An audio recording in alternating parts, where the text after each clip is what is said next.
Okay, I'm keeping my shirt on here, which you shall be thankful. Hey, look what I just got. Unfortunately, I see that I already had, I don't remember which one it is, Baron Victory for Chickamauga, but this should be fun too. Anyway, let's go to what I'm looking at today, which is Age of Mythology. If you've been following my playing of it, or, if you have any reasonable thoughts about me and know the game, you'll have a pretty good idea that I wasn't thrilled playing it. But that doesn't mean it's a bad game. So let's look at it from a more objective view than just mine. I'm going to state what my problems with it are. There's no question there. But there are some very interesting factors about this game.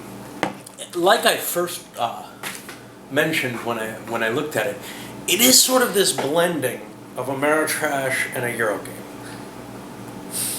Not much in the way of a war game here. Yeah, you got that CDG type, a little bit of a taint of that with the card play and everything, but that's more Euro-ish in a lot of ways. I get to pick certain things. But each person having their own deck and being able to kind of manage that, hold on to cards longer and everything, that's got kind of that flavor, even though a CDG to me is almost a Eurification of war games in a sense, because it brings war games more to a specific type of decision making that's closer to what I'd say a Euro is, and less clearly linked to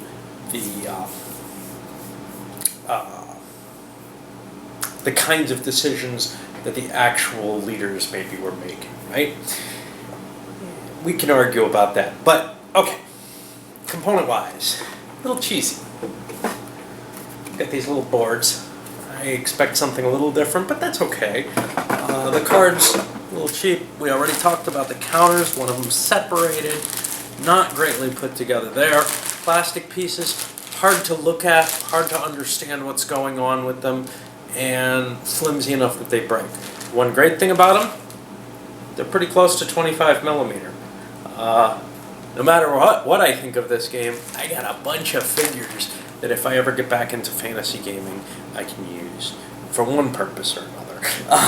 The elephant's not so big, not so much at right scale, but okay. All right. But who's the game targeting? I mean, this is from a video game, right? We got this little sheet here that shows it's from a video game, and we got an ad for a video game in here. So I would guess that maybe there's some Ameritrash type players who might be just interested in this, but for the most part, it's targeting the people who like the video game. Now, I've never seen the video game. I don't have much idea of it. I made some guesses. I feel like, given this game, it's absolutely apropos that I should talk about something that I have no idea about. But seriously, if we look at the picture of this, it looks kind of like a Surf City or I don't know what, there were later ones like it, but where you're moving things around, you tell people to go do something and build something maybe, but at the very least, I see soldiers marching around and everything. It looks almost like a real-time strategy game. I'm not sure if it is or not. If it's a turn-based strategy game, though, it's a similar type of thing. And guess what? This game's got none of that. This game, you're picking little tiles and putting them on a board. You're not really attacking and moving. It would be a very different game if it had a board that you could walk around on and explore, which I feel is a part of the video game from the genre flavor, where instead of drawing tiles and then, sort of almost auctioning them off, you sort through them. Instead of that, you're just exploring and you find random things. I think that kind of game would be better targeted to the people who like the video game. But we didn't end up with that. But it's still an interesting game. It's an interesting game, I think, in the sense that you have interesting decisions on the Euro-type nature of things. That's why you have these little wooden blocks, right? Where you have a number of action choices, but you have a few of them you can take per turn. You can only take 3 per turn, but you might have 7 cards. You get a lot of input into your decisions. Early on, maybe less so, because you might draw from the random piles, But you always have the option to say, I need that, I want to make sure I have a card of that type. Victory points, they feel like Settlers of Catan here. I got the longest road or most buildings or whatever it is. I got the biggest army. But the mechanism for putting the victory points tiles down, tokens down, it's kind of neat. There's a lot of neat little Euro aspects here, but it's targeted as an Ameritrash game. And let's say you're a Euro lover. Do you really want to be rolling all these dice and playing with these plastic minis? Maybe, maybe not. It's a hybrid game.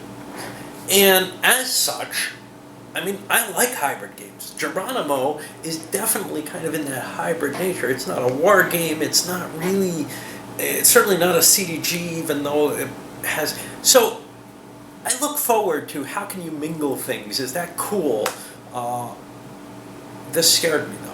It seems like it mingled all the worst aspects. Plastic pieces, hard to distinguish.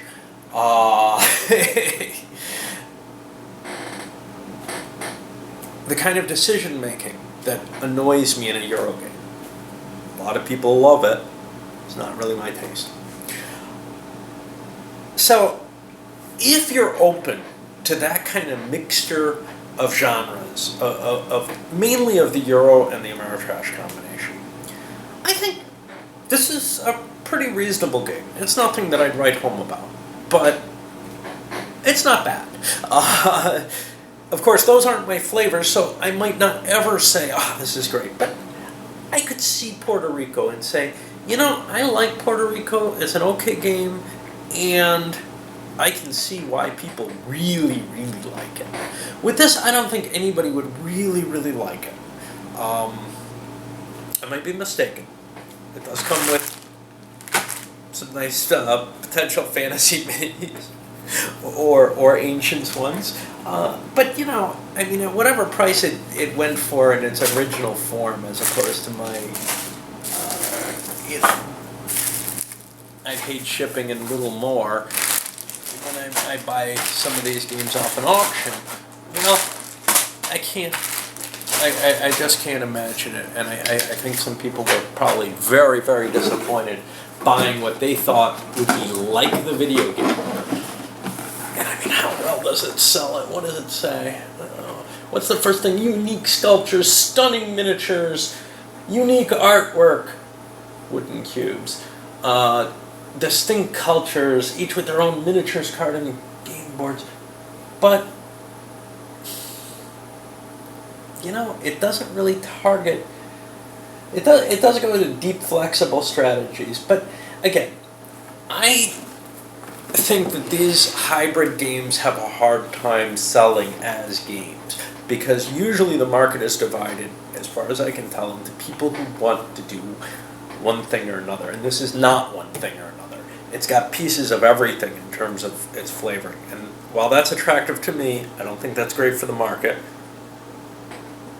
No objection to it. I mean, please, if you're designing a game, try to make a hybrid. I love them. But this particular one I don't like for me.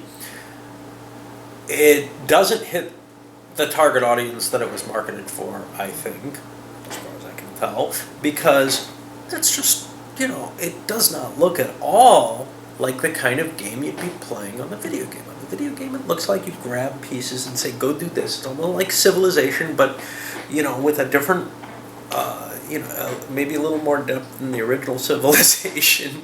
I don't know where things are now, but it's a different kind of flavor than this. This is, oh yeah, I picked that tile, I cannot imagine a video game being designed to play like this, except to copy a board game completely. Like if you play Settlers of Catan, you'd expect it to look like Settlers of Catan. Well, if I'm playing Age of Mythology, the board game, I expect it to match the video game a little bit better than just by theme. And this feels like somebody was hired to invent a good board game, but something different enough that it wouldn't seem like the clone that many video games actually seem of each other. I would not guess that this is a video game that's particularly innovative towards anything. It probably is relying more on nice graphics, good AI, interesting, unit charts or something like that. That's not all stuff that you can work into a board game as easily. So I have to commend them on making that attempt to make something very different with this board game, but I'm afraid it's just not going to please a whole lot of people. Torn on what's coming up next. It's either SPQR or Manifest Destiny. Leaning more towards Manifest Destiny because this show is such a disappointment, and I don't feel like going into another tactical battle without a little bit of a treat. But on the other hand, I've been reading the rules to SPQR, and I don't know, it's punched and clipped and everything. Alright, up this goes.